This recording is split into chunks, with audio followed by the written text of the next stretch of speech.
교회 10년 다니고 20년 다니고 뭐 합니까? 구약과 신약을 연결시키는 것도 잘 못하는데 구약과 신약을 딱 잘라가지고 보시면 안 돼요. 구약의 성취가 신약인데 결국 약속이 어떻게 예수님을 통해서 딱 성취가 되었느냐, 이 핵심을 딱 잡고 있어야 되는 거예요. 마태복음에서 얘기하듯이 이는 선지자를 통해서 하셨던 말씀을 이루려 하려 하심이라. 그럼 어떤 말씀이 어떤 식으로 구체적으로 성취가 되었는지를 그 정도는 이해하고 있어야 내가 복음의 그래도 내용을 좀 알고 있다 이렇게 얘기할 수 있는 거 아닙니까? 그죠?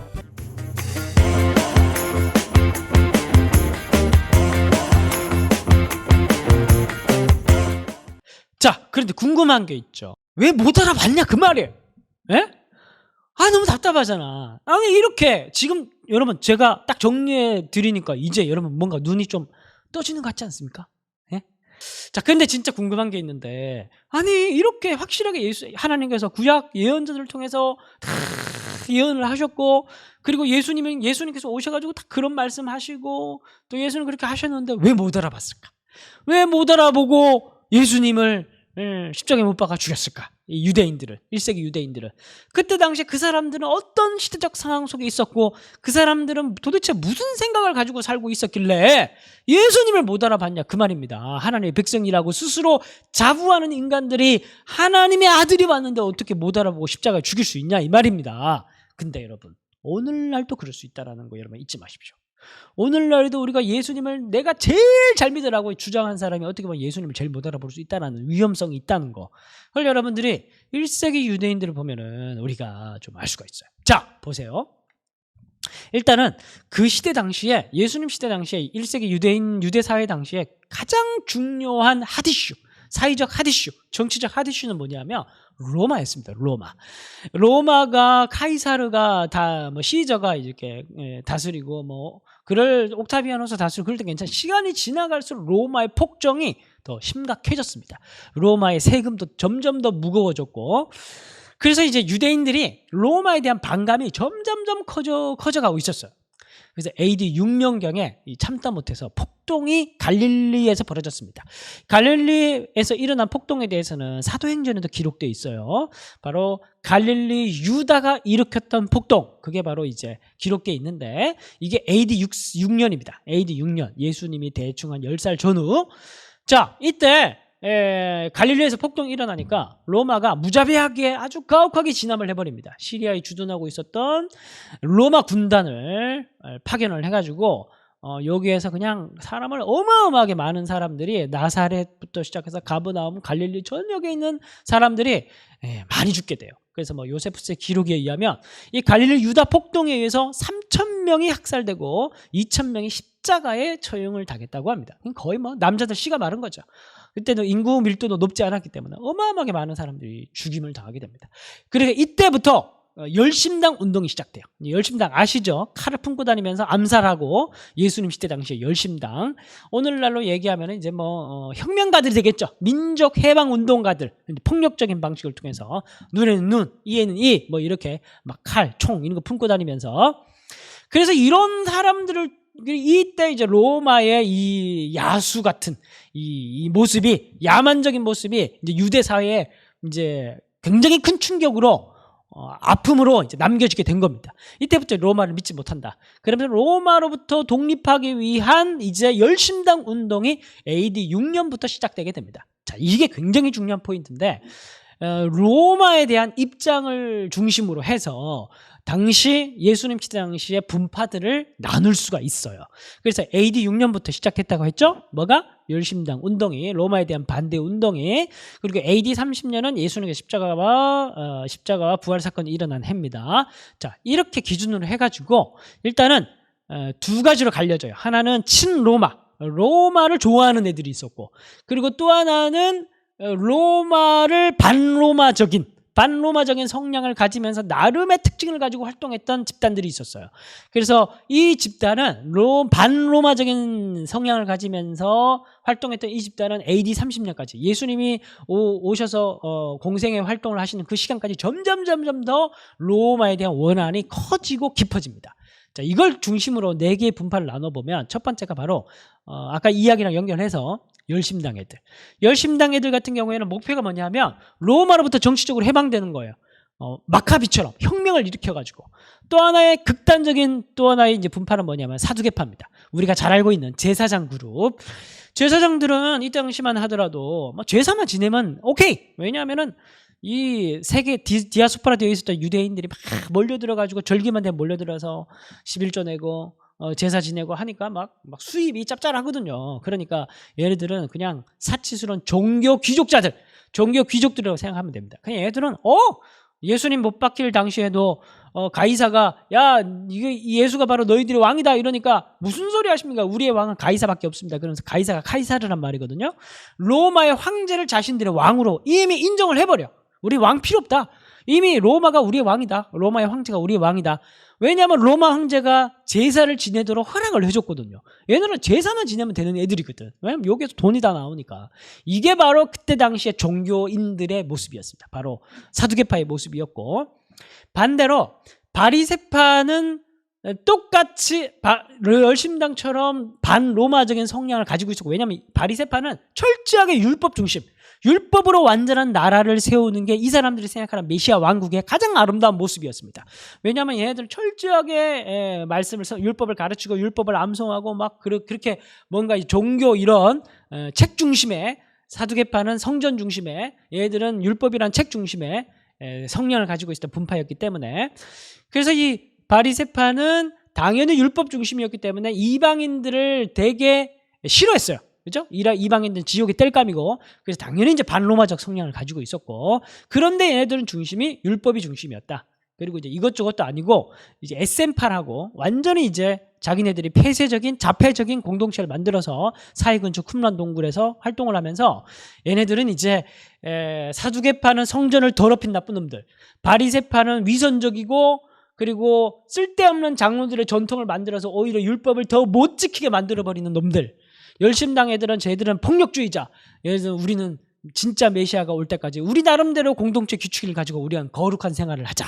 그러면서 자기네들만 빛의 아들이고 자기네들만 거룩한 사람들이라고 스스로 인정하면서 쿰란 동굴에 들어가가지고 하루에 한 끼 먹고 대부분의 시간들을 성경 필사하면서 메시아가 올 때까지 기다렸던 애들이 에센파예요. 자, 이렇게 이제 4개 분파가 있는데 다시 한번 정리를 해봅니다. 4개 분파 복잡해 보이지만은 딱 이 특징만 알면은 이게 다 끝나버려요.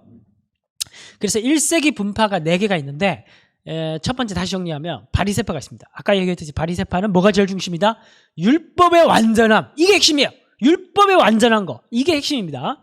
그리고 이 바리새파로부터 시간이 지나면서 율법만으로는 안 된다. 율법도 좋지만, 인정하지만 율법만으로는 우리가 너무 답답하다. 로마가 저렇게 우상숭배를 강요하고 저렇게 세금을 착취하니까 로마를 몰아내자. 하나님이 함께 하실 것이다. 그러면서 이 마카비 왕조와 같은 그런 방식으로 로마를 몰아내고자 하는, 혁명으로 다윗의 나라를 세우고자 하는 게 열심당이고, 또 바리새파가 되게 큰 집단이에요. 바리새파로부터 또 나온 게 이제 에센파입니다. 에센파. 얘들은 이제 아까 설명했듯이 얘들은 이제 어둠에서 분리돼. 그래서 요 3개의 분파가 사실 비슷한 성향을 좀 가지고 있는데 특징과 강조점이 다른 거예요. 그래서 이 3개의 분파 모두 다가 토라와 시편과 예언서를 성경으로 인정을 하는 사람들입니다. 그런데 사두개파는 좀 달라요. 얘네들은 완전히 종교 귀족, 자기네들끼리만 똘똘 뭉쳐가지고 종교 기득권자들입니다. 그래서 얘네들은 성전만 있으면 오케이인 애들이고, 얘들은 제사만 지내면 오케이이기 때문에 토라만 인정하고 예언서들을 인정하지 않아요. 예언서를 성경으로 인정하지 않기 때문에 뭐 예언서에 적혀있는 부활이라든지 뭐 천사의 내용이라든지 이런 거 전혀 인정 안 합니다. 토라의 내용만 인정하기 때문에. 자, 그런 특징들을 가지고 있습니다. 자, 그렇다면 여기에서 나오죠. 얘네들이 왜 예수님을 죽일 수밖에 없었는가? 왜 예수님을 이 사람들이 인정하지 않았는가? 이게 바로 여기에서 답이 나오는 겁니다. 왜냐하면 그들이 생각하는 모습의 메시아가 아니었거든요. 예수님이. 바리새파 같은 경우는 율법의 엄격한 메시아를 기다렸습니다. 근데 예수님은 딱 봤을 때 너무너무 위험한 사람인 거야. 마치 율법 폐기론자 같은 거야. 막 안식일을 함부로 어기고, 얘들은 막 율법을 문자적으로 완전하게 지키기 위해서 율법 한 가지 율법을 지키기 위해서 30몇 가지 40몇 가지 규칙들을 따로 만들어가지고 이 600 몇십 가지는 13가지나 되는 율법의 조항들을 만들어서 이거를 외우지도 못하는 이런 것들을 지키려고 하는 애들이니까 완전 이상한 애들이죠. 예수님은 와가지고 야 안식일은 생명을 위해서 있는 거야. 이런 거 문자적으로 지키고 이런 규칙들을 지킨다고 안식일을 지키는 게 아니야. 그러면서 그렇게 얘기하는 거야. 이거 죽여야 된다 막 이렇게 되잖아요. 그 이제 바리새인들의 모습이고. 그리고 이제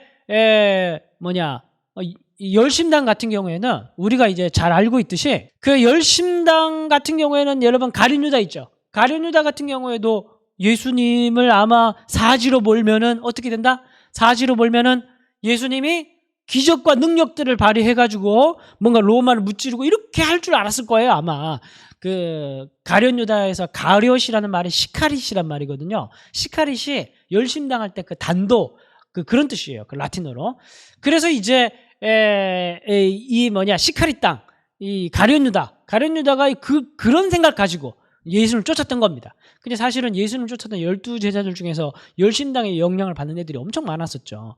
근데 이 마카비와 같은 메시아, 로마를 몰아낼 그런 민족주의적인 메시아 이런 걸 이제 기다렸기 때문에 예수님은 낙이 타고 입성하고 막 유약한 모습으로 돌아다니고 막 약한 자 사랑하고 이러니까 저게 무슨 메시아야? 메시아는 능력 메시아, 강한 메시아가, 군사적 메시아가 진짜 메시아지. 그러니까 그들이 원하는 메시아가 아니었던 거예요. 그리고 이제 에센파도 이제 마찬가지고 걔네들은 그들 자신만의 폐쇄적인 규칙에 충실하는 걸 원했으니까 사도계파는 아예 메시아를 원하지 않았고 이 사람들은 전부 다 메시아는 신이 아니라 인간입니다. 인간 메시아를 기다렸어요.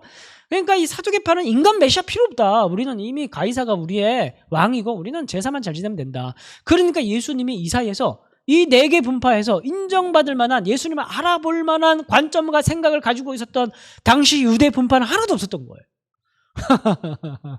그러니까 예수님이 와도 자기 백성들이 아무도 못 알아보는 겁니다.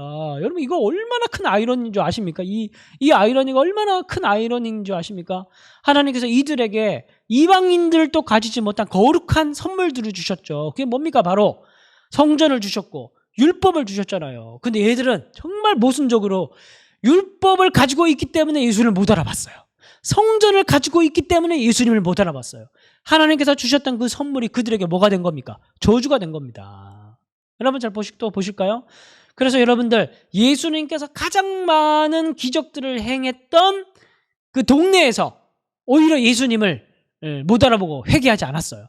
그리고 여러분 안식일 특히 안식일 이제 논쟁들이 많이 나오죠. 복음서에 보면은 예수님께서 안식일에 병 고쳐놓고 선을 행하는 것과 악을 행하는 것 어느 것이 옳으냐? 정답은 뭐예요? 당연히 선을 행하는 것이죠. 선을 행하는 것보다 더 큰 개념이 어디 있어요? 가치가 어디 있어요? 근데 얘네들은 안식일을 문자적으로 지키는 게 생명이나 선보다 더 높은 가치에 둔 거예요. 그래서 바리새인들이 나가서 예수님을 죽이니까 의논합니다. 이걸 질문했다고. 그러니까 여기에 사실 굉장히 중요한 그게 있는 거예요. 여러분 우리가 하나님께서 우리에게 원하시는 건 종교인이 되는 게 아닙니다. 얘들은 철저하게 종교인이었던 겁니다.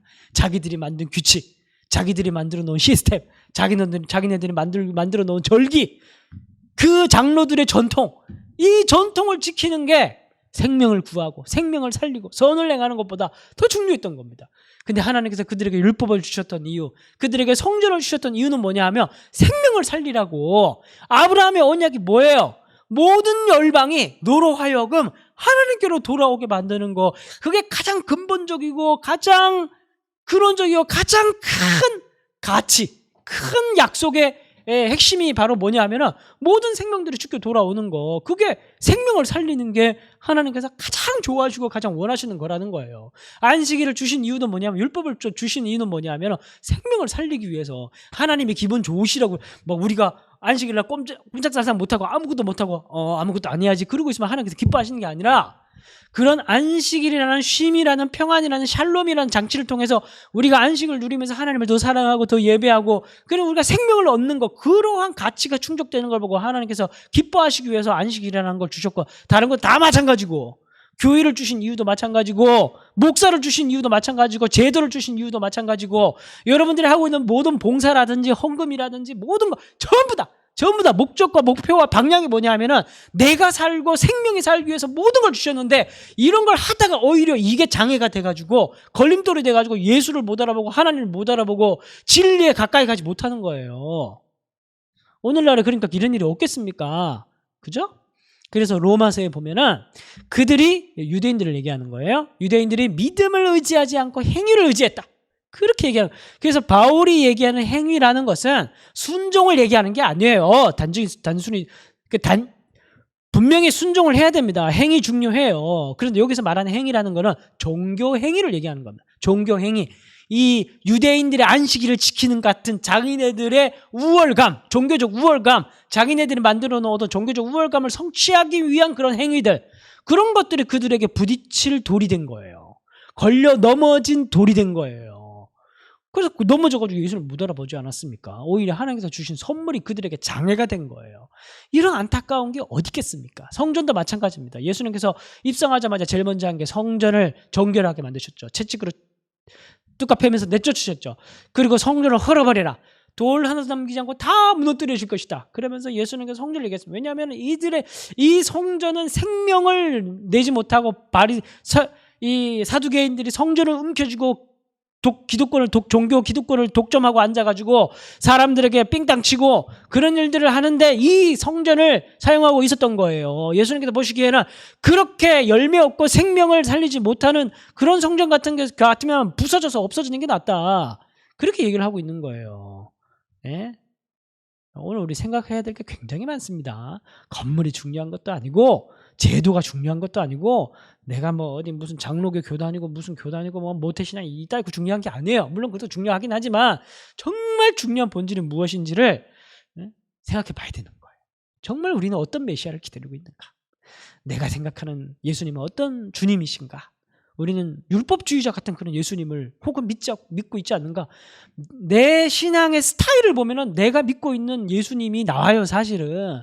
내가 율법주의자처럼 막 눈을 살쭉하게 떠가지고, 어떻게 하면은, 누가, 저런 걸, 누가, 막 이런 걸 어떻게 하나, 막 이러면서 늘 정죄할 거리를 찾고, 아니면은 근본주의자. 근본주의는 문자주의자들을 얘기해요. 성경 문자로 된 본질을 보기보다 어떻게 하면 문자적으로 해가지고 따지고 정죄하고, 아니면은 막 무슨 어떤 정치병 든 사람처럼 뭐 예수님을 무슨 혁명가처럼, 교회 안에서 제발 좀 정치 얘기 좀 그만하세요. 그리고 막 분리주의자가 돼가지고 막 우리는 폐쇄적 공동체, 우리는 분명히 세상 열방을 하나님께 올려드리는 제사장 나라로 부름을 받았는데 세상과 구분돼가지고 삶으로 영적으로 구분되라는 거지. 영적으로 구분되라는 거지. 그들을 딱 단절시켜서 SNF파처럼 우리끼리 들어가서 우리끼리 그냥 좋아하는 그걸로 끝내라는 게 아니래요. 선교적 공동체가 되라는 거지. 우리가 하고 있는 모습을 보면은 우리가 어떤 메시아를 따르고 있는 줄 안다는 거예요. 잘못하면 우리도 하나님께서 우리에게 주셨던 이 선물, 먼저 믿은 그 선물, 하나님께서 많은 선물을 주셨는데 오히려 그 선물이 우리가 결과론적으로 SN파 모습으로 가버릴 수도 있고, 오늘날 신바리새인이 될 수도 있고, 그 목사님들은 다 사두개파처럼 돼버릴 수도 있고, 저 같은 사람도 조심해야 되죠. 다 그렇게 될 수 있다는 거예요. 예수님 오면 못 알아보면 어떡할 겁니까? 예수님 오면 못 알아보면은, 우리는 과연 어떤 메시아를 기다리고 있고, 우리는 과연 예수님을 통해서 구원받은 백성들은 예수님께서 우리를 왜 구원하셨을까? 그 구원의 방향, 목적은 무엇일까? 이런 거에 대한 이야기를 사실 신구약 전체의 하나님의 구원의 스토리 안에서 예수님이 오신 이야기를 통해서 우리가 그 본질을 한번 집중해서 이 마지막 시간에 한번 봐야 되는 거예요. 결국 예수님께서는 그냥 혼자 소풍 오신 게 아니에요. 구약을 성취하러 오신 겁니다. 하나님의 말씀을 수천 년 동안 말씀하시고 하나님께서 만들어 오셨던 구속 역사를 성취하러 오신 거예요. 그게 뭐냐면은 모든 열방의 족속들이 너로 말미암아, 우리로 말미암아 하나님께로 올려드릴 수 있는 제사장 나라, 거룩한 백성 만들기 위해서